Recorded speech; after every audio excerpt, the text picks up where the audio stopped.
ذلك الكتاب لا ريب فيه هدى للمتقين. ذالک یہ، الکتاب کتاب، لا نہیں، ریبہ کوئی شک، فیہ اس میں، ہدن ہدایت ہے، للمتقین متقی لوگوں کے لیے. ذالک الکتاب یہ کتاب یعنی قرآن، لا ریب فیہ اس میں کوئی شک نہیں، کس بات میں کہ یہ اللہ کی طرف سے آئی. ذالک اسم اشارہ ہے، یعنی وہ لفظ جس کے ساتھ کسی چیز کو پوائنٹ آؤٹ کیا جاتا ہے یا اس کی طرف اشارہ کیا جاتا ہے. ذالک اگرچہ دور کی چیز کی طرف اشارہ کرنے کے لیے استعمال ہوتا ہے، لیکن بعض اوقات قریب کی چیز کو بھی ذالک کہہ سکتے ہیں. جیسے ہم بھی اپنی زبان میں یہ وہ، مثلاً آپ کہتے ہیں دس پرسن، تو دس ویسے کس کے لیے استعمال ہوتا ہے؟ قریب کے لیے. اب جب آپ یہ کہہ کے بات شروع کرتے ہیں دس پرسن، تو کیا وہ آپ کے قریب بیٹھا ہوتا ہے؟ تو آلٹرنیٹ بھی تو استعمال ہوتا ہے نا، کبھی دس اینڈ دیٹ کو آلٹرنیٹلی بھی آپ استعمال کرتے ہیں. تو عربی میں قاعدہ یہ ہے کہ جب قریب کی چیز کو یا سامنے کی چیز کو ذالک یعنی دور کے اشارے کے ساتھ پکارا جائے تو اس سے مراد تعظیم ہوتی ہے. تعظیم کا کیا مطلب ہے؟ عزت کے لیے. مثلاً اردو میں سامنے والے شخص کے لیے کیا لفظ استعمال ہوتا ہے؟ تم، سنگولر. اور جمع کے لیے کیا ہوتا ہے؟ آپ. ایسے ہی ہے نا. تو کبھی سنگولر کو بھی آپ کہتے ہیں، وہ کیوں؟ تعظیم کے لیے بولتے ہیں نا آپ. تو اسی طرح مختلف زبانوں میں مختلف طریقے سے اپنے جذبات کا اظہار کیا جاتا ہے، تو ایکسپریشن کے انداز ہوتے ہیں. تو ذالک کا لفظی معنی ہے وہ کتاب. حالانکہ قرآن ہمارے سامنے ہے، تو ہونا تو یہ چاہیے کہ یہ کتاب جس کو ہم پڑھنے جا رہے ہیں جو ہمارے سامنے ہے، تو اس کو وہ کہا تو نمبر 1 تعظیم کے لیے، نمبر 2 اشارہ ہے اصل کتاب کی طرف، وہ جو لوح محفوظ میں ہے، جسے جبریل علیہ السلام آپ صلی اللہ علیہ وسلم کے قلب پر اتارتے ہیں لا کر. یعنی اس کی اصل اب بھی لوح محفوظ میں محفوظ ہے، اوریجنل نسخہ وہی ہے. تو ذالک الکتاب، الکتاب سے مراد یہاں القرآن ہے، یعنی یہ قرآن. اور ال کا لفظ جو ہے عربی میں اس کے کئی معنی ہوتے ہیں. ایک معنی تو اس کا خاص، یعنی کامن ناؤن کو پراپر ناؤن بنانے کے لیے آتا ہے، جیسے بک اور دا بک میں فرق ہے. اسی طرح کتاب کامن ناؤن ہے اور الکتاب پراپر ناؤن یعنی خاص. اس کو ہم پراپر لینگویج میں کہیں گے ال تخصیص کے لیے ہے، یعنی عام کو خاص کرنے کے لیے. ویسے اگر ہم کہیں کتاب تو کوئی بھی کتاب اس سے مراد ہو سکتی ہے، لیکن جب ہم کہتے ہیں کہ الکتاب تو اس سے مراد کوئی کتاب نہیں، اس سے مراد وہ خاص کتاب ہے جس کی بات ہونے جا رہی ہے، اور وہ خاص کتاب کیا ہے؟ القرآن ہے. اسی طرح کتاب کا لفظ تو عام ہے، لکھی ہوئی چیز کے لیے استعمال ہوتا ہے. کتاب مصدر بھی ہے، لکھنا. خط کے لیے لفظ کتاب بھی عربی میں استعمال ہوتا ہے. تو قرآن پاک بھی جیسے عام زبان میں ہم کہتے ہیں کہ اللہ تعالیٰ کا خط ہے بندوں کے نام، تو یہ اس طرح کا خط نہیں ہے. اب آپ اس کو یہ نہ کہیں ذالک الکتاب کا مطلب ہے کہ یہ خط، یہ ترجمہ آپ نہیں کریں گے. لیکن کتاب لفظ کی جو وسعت ہے عربی میں، یا کس کس معنی میں استعمال ہوتا ہے. قرآن پاک میں سورۃ نمل میں ملک سبا کی طرف جو خط جاتا ہے اس کو وہاں پر کیا کہا گیا؟ کتاب کہا گیا. تو کتاب بک کے لیے بھی استعمال ہوتا ہے اور کتاب خط کے لیے بھی استعمال ہوتا ہے. کتاب لکھی ہوئی چیز کے لیے بھی استعمال ہوتا ہے، اور پھر آسمانی صحیفوں کے لیے بھی یہ لفظ استعمال ہوتا ہے. لوح محفوظ کے لیے بھی یہ لفظ استعمال ہوتا ہے. ذالک الکتاب لا ریب، ریب شک. لا کا مطلب تو نہیں ہے، ریب شک. شک کی بھی کئی قسمیں ہیں. ریب کا معنی ایسا شک جو دل میں کھٹکا پیدا کرے اور اضطراب اور بے چینی پیدا کرے. لا ریب فیہ اس میں کوئی شک نہیں، کس بات میں؟ کہ یہ اللہ کی طرف سے آئی. اور اگر یہ بات طے ہو جائے کہ یہ اللہ کی کتاب ہے، یہ ڈٹرمن ہو جائے، تو پھر نمبر 2 کہ اس کے کانٹینٹس میں کوئی بات ایسی نہیں کہ جس میں شک کیا جا سکے، یہ خود بخود اسٹیبلش ہو جاتی ہے. اس کتاب کے اللہ کی طرف سے ہونے میں کوئی شک نہیں، اور پھر اس کے نتیجے میں اس کے کانٹینٹس میں کوئی ایسی چیز نہیں جس میں آپ شک کر سکیں.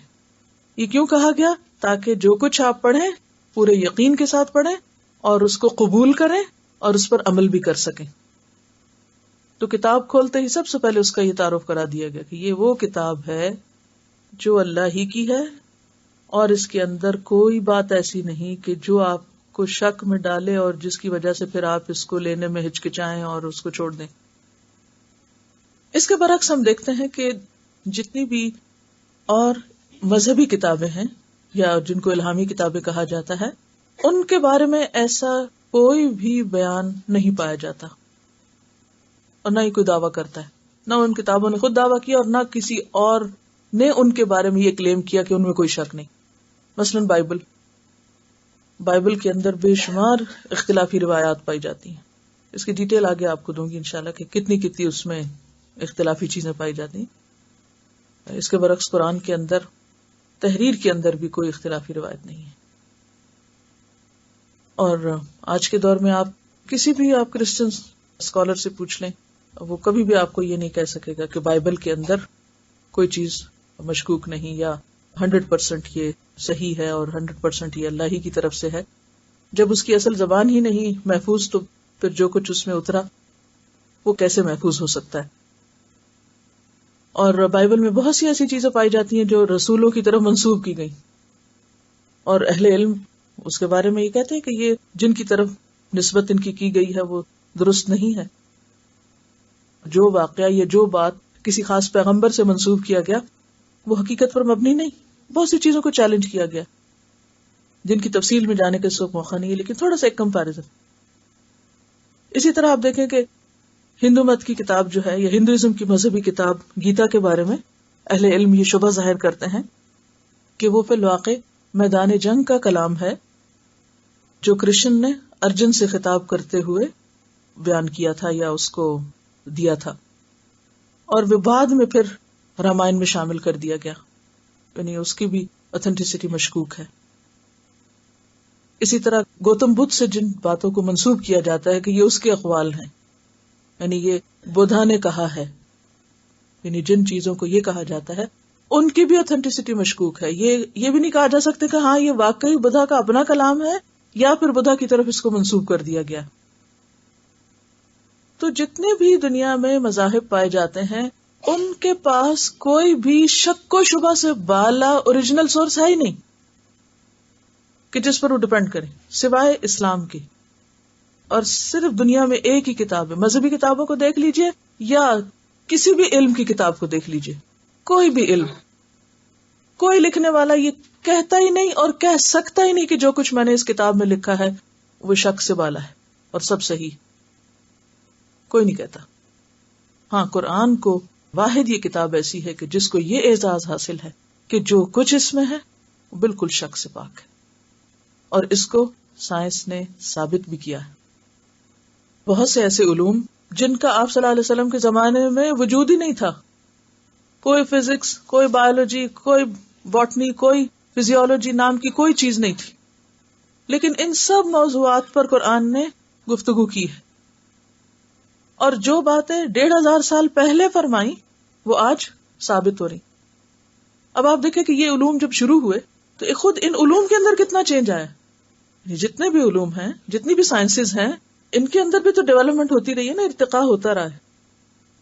تو وہ اپنی ابتدائی سٹیج سے لے کے جب اینڈ تک پہنچی ہیں اپنی ترقی یافتہ شکل میں، تو اس ترقی یافتہ شکل میں جو نظریات پیش کی گئے ہیں ان میں یعنی قرآن جو ہے اسی کا نظریہ الٹیمیٹ نظریہ قرار پایا ہے. مثلا آپ دیکھیں کہ نبی صلی اللہ علیہ وسلم کے زمانے میں کسی کو نہیں پتا تھا کہ زمین اور آسمان جو ہیں وہ پہلے ایک ہوتے تھے. قرآن نے پہلی دفعہ کہا کہ کانتا رتقا ففتقناہما، کہ زمین و آسمان کیا تھے، آپس میں جڑے ہوئے تھے، پھر ہم نے ان کو الگ کیا.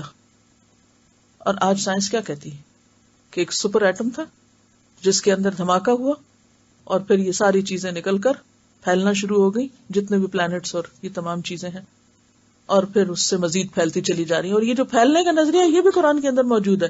وَالسَّمَاءَ بَنَيْنَاهَا بِأَيْدٍ وَإِنَّا لَمُوسِعُونَ، آسمان کو ہم نے اپنے ہاتھ سے بنایا اور ہم اس کو وسعت دے رہے ہیں، یعنی وہ پھیل رہا ہے، ان میں چینجز آ رہے ہیں، وہ ہمیشہ سے ایک ہی طرح کا نہیں ہے. تو یہ سب باتیں اس طرح کی انشاءاللہ بہت سی مثالیں آپ آئندہ پڑھیں گی. لیکن یہاں پر صرف اس بات کے دعوے کو ثابت کرنے کے لیے کہ واقعی قرآن اللہ کی طرف سے ہے، یہ باتیں ایک دلیل کے طور پہ پیش کر سکتے ہیں کہ نبی صلی اللہ علیہ وسلم کے زمانے میں کسی بندے بشر کو کوئی سپر ایٹم نام کی چیز نہیں پتا تھی، کوئی آسمانوں کی وسعت کے بارے میں کچھ پتا نہیں تھا، لیکن آپ نے اگر یہ سب کچھ بیان کیا تو وحی الہی کی بنیاد پر، اس سے پتا چلتا کہ اللہ کا کلام ہے۔ دوسری بات آپ دیکھیے، تحریر کے اعتبار سے نبی صلی اللہ علیہ وسلم کا بھی کلام ہے جس کو آپ حدیث کہتے ہیں، اور اللہ کا بھی کلام ہے۔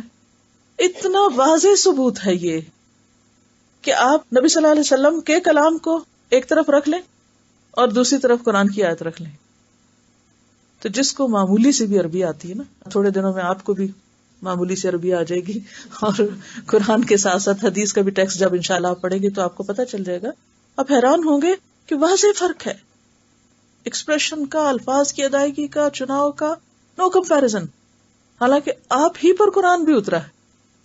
تو جو قرآن کے نام سے آپ نے پیش کیا اس کا زبان اور لب و لہجہ اور انداز بالکل فرق ہے، اور جو آپ نے خود سے قرآن کی وضاحت بیان کی یعنی حدیث کی شکل میں، اس کا سٹائل بالکل فرق ہے، وہ لگتا ہے کہ یہ اس سے مختلف ہے۔ یہ بھی ایک بہت بڑی دلیل ہے۔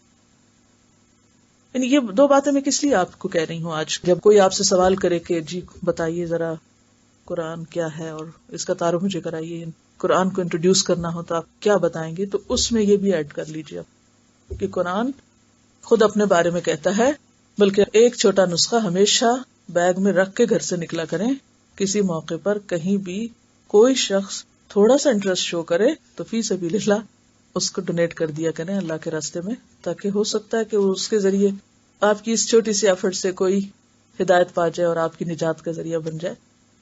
تو آپ دیکھیں گے کہ جب وہ کھولے گا نا اور پہلے ہی پڑھے گا کہ یہ وہ کتاب ہے جس میں کوئی ڈاؤٹ ہی نہیں، تو وہ اگر واقعی سوچ کے پڑھا نا، سمجھ کے پڑھا، تو وہ یہی ہل جائے گا، اچھا، کیونکہ اس سے پہلے اس نے کبھی یہ نہیں پڑھا ہوگا کہ اس کتاب میں کوئی شک نہیں۔ ہر مؤلف کیا لکھتا ہے پریفیس میں کہ یہ میری ایفرٹ ہے اور اس میں غلطی کا امکان ہے، یا اگر اس میں کوئی غلطی ہو تو آپ انفارم کریں، اور سجیشنز چاہیے یا اور آپ کے مزید مشوروں کے طالب ہیں، لیکن صرف قرآن ہے جو کہتا ہے کہ لا ریب فیہ، اس میں کوئی شک نہیں۔ ذالک الکتاب، یہ کتاب یعنی قرآن، لا ریب فیہ، اس میں کوئی شک نہیں کہ یہ اللہ کی طرف سے ہے، اور پھر اس کے جو کانٹینٹس ہیں، جو اس میں تعلیمات ہیں، جو احکامات ہیں، اور جو کچھ دنیا یا آخرت کے بارے میں بتایا گیا ہے وہ بالکل سچا ہے، اس میں کوئی شک نہیں۔ جو کہا گیا ہے، جیسے ہونے کا بتایا گیا ویسا ہی ہو کر رہے گا۔ تم نہیں بدلتے تو نہ بدلو، اللہ کا کلام نہیں بدلے گا۔ لا تبدیل لکلمات اللہ۔ کس لیے آیا؟ ہدی للمتقین، متقین کی ہدایت کے لیے آیا۔ ہدن ہدایت ہے۔ کیا معنی ہے ہدن ہدایت کا؟ دکھا، چلا، منزل تک پہنچا، اہدنا الصراط المستقیم میں آپ پڑھ چکے ہیں۔ اسی طرح ہدایت کے معنوں میں شفقت اور محبت کے ساتھ کسی کی رہنمائی کرنا بھی آتا ہے، یعنی کسی کو آرام سے یا محبت سے یا نرمی سے کوئی بات بتانا۔ ایک تو یہ نا کہ پولیس میں جیسے راستہ دکھاتا ہے کسی، اور ایک یہ ہے کہ ایک ماں جیسے اپنے بچے کو کسی چیز کے کرنے یا نہ کرنے کے بارے میں بتاتی۔ تو اللہ تعالیٰ تو 70 ماؤں سے بڑھ کر پیار کرنے والا ہے، تو اس نے انسان کے لیے جو رہنمائی کا انتظام کیا ہے، جو ہدایت بھیجی ہے، اس میں پھر انسانوں کا کتنا فائدہ اور کتنی خیرخواہی اور کتنی بھلائی ہو سکتی ہے، اور ان کے لیے کتنی شفقت اور رحمت ہے اللہ کی کہ اس نے یہ ہدایت کا ذریعہ کتاب ہمارے لیے بنائی۔ للمتقین، متقین تقوی سے ہے یہ لفظ۔ تقوی کا لفظ جو ہے واو قاف یہ وقایا پرہیز کرنے کے لیے ہوتا ہے۔ وقایا کا لفظ پرہیز کرنے کے لیے، بچنے کے لیے، تو تقوی بچنا کس سے؟ گناہوں سے، اللہ کی نافرمانی سے، برے انجام سے۔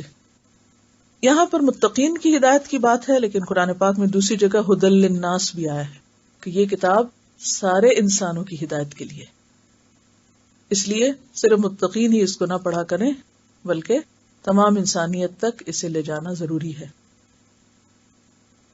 ہاں، ہدایت تو یہ سب کو دکھاتا ہے، راستہ تو یہ سب کو بتاتا ہے، لیکن فائدہ کون اٹھاتا ہے اس سے؟ جن کے اندر تقوی ہوتا ہے۔ جو بچنا چاہتے ہیں، دنیا میں گناہوں سے بچنا چاہتے ہیں اور آخرت میں برے انجام سے بچنا چاہتے ہیں، وہ اس سے فائدہ اٹھائیں گے، وہ اس سے ہدایت پا جائیں گے.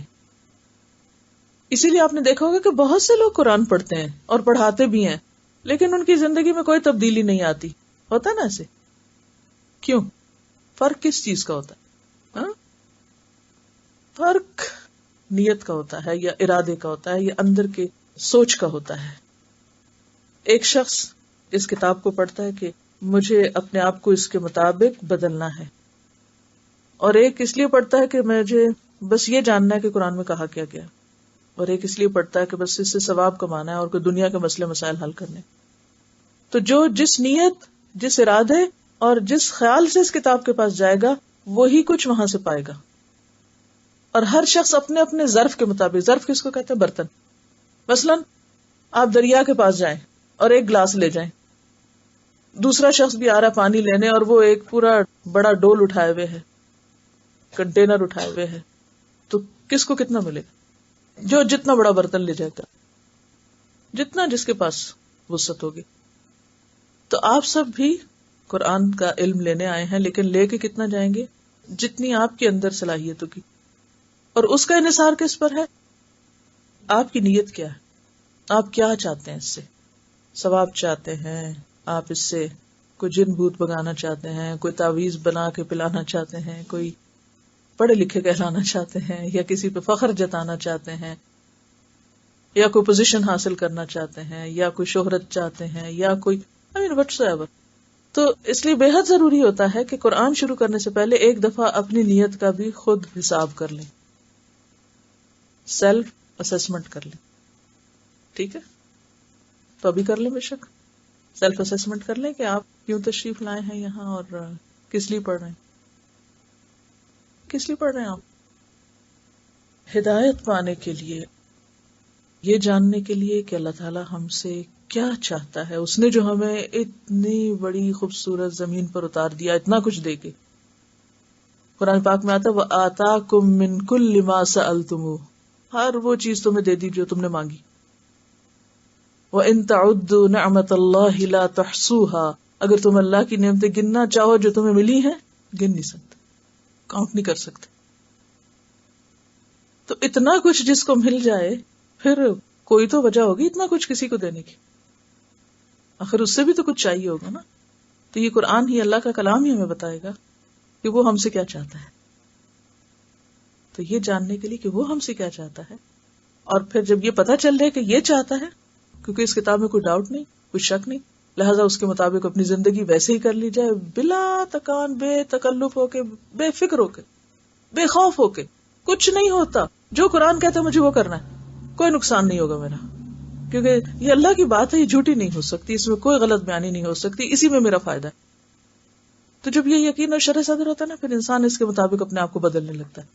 جب بدلنے لگتا ہے تو پھر اس کے بعد کیا ہوتا ہے؟ پھر اللہ کی رضا حاصل ہوتی ہے. یہ نہیں ہوتا کہ صرف قرآن پڑھنے سے اللہ کی رضا حاصل ہو جائے، پڑھنے کے بعد اس کے اوپر عمل، اور پھر بس ایک ہی تڑپ لگ جائے، ساری فکروں کے اوپر ایک ہی فکر غالب آ جائے کہ میں آخرت میں کس طرح کامیاب ہو سکتا ہوں، مجھے اس کے لیے کیا کیا کرنا ہے، کیونکہ مجھے ہمیشہ وہاں رہنا ہے. جب آخرت کا خیال ہے نا تو ہمیشہ سوچا کیجیے وہ گھر جہاں مجھے ہمیشہ رہنا ہے، میرا ہمیشہ کا گھر، جہاں سے کبھی واپس نہیں آ سکتے، نیور. کبھی جانا ہو کہیں تو کتنے سوٹ کیسز تیار کرتے ہیں، اور یہ پتہ بھی ہوتا ہے اس کا وزن ہونا ہے، پھر بھی کچھ ہاتھوں میں بھی اٹھا لیتے، کچھ کندھوں پہ اٹھا لیتے ہیں، لیکن جتنا اٹھا سکتے ہیں اٹھاتے ہیں. بہرحال تو بات یہ ہے کہ ہدایت کا تعلق تقویٰ سے ہے. تقویٰ سراسر اندر کی کیفیت کا نام ہے، اندر کی سوچ کا نام ہے، اندر کے احساس کا نام ہے، اندر کے شعور کا نام ہے کہ آپ کے دل میں کیا ہے. اور آپ کا دل کون جانتا ہے آپ کے سوا؟ سب سے پہلے تو آپ جانتے ہیں، اور پھر آپ کا معاملہ اللہ کے ساتھ ہے، کیونکہ وہ جانتا ہے. تیسرا تو کوئی بھی نہیں جانتا آپ کے دل میں کیا ہے. ٹھیک ہے نا؟ تو پھر کس کے ساتھ سچے ہونا ہے؟ اپنے ساتھ سچے ہونے کے بعد اللہ کے ساتھ سچا ہونا. یہ نہیں ہم زبانوں سے کچھ کہتے رہے اور دل میں وہ ہو نہ، اور اللہ تعالیٰ دیکھ دیکھ کے ناراض ہو کہ یہ کیا بول رہے ہو، دل میں کچھ اور زبان پہ کچھ اور. تو ہدی للمتقین، جو چاہیں گے ہدایت ان کو ملے گی، جن کے اندر تقویٰ ہوگا، بچنے کی فکر ہوگی، جن کو دنیا میں گناہوں سے اور آخرت میں عذاب سے بچنے کی فکر.